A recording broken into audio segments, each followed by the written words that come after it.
A man known for his house of horrors was sentenced by a judge this afternoon to 2 life sentences without the possibility of an early release, plus 30 years. Russell Tillis was convicted of kidnapping, murdering, and dismembering 30-year-old Joni Gunter. Her remains were found buried in the backyard of his Southside home back in 2016. On Your Side's Dawn White spoke exclusively one-on-one with a juror in the case. She joins us live tonight with new details from that juror. Dawn? Good afternoon, Heather. And First Coast News is the first and only station to get a juror's perspective on this case. The juror tells me it was Tillis's own words that convinced her of his guilt, and she describes jury deliberations as tense and passionate.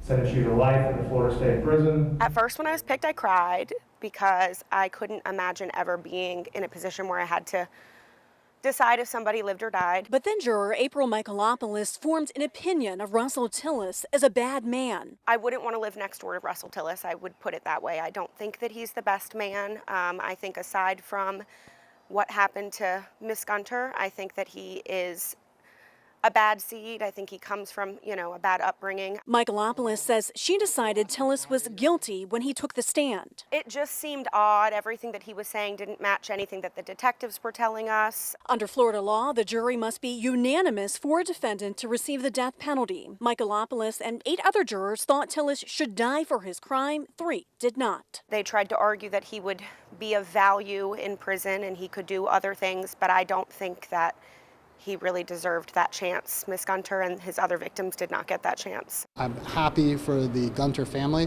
that they were able to see the person that killed their loved one brought to justice. Michaelopoulos tells me that she feels embarrassed the jury did not sentence Tillis to death because she believes that would have given the victim's family some closure. Coming up at 6 o'clock, the reason behind why she says the jury could not reach a unanimous verdict. Live in downtown Jacksonville, Dawn White, First Coast News, on your side.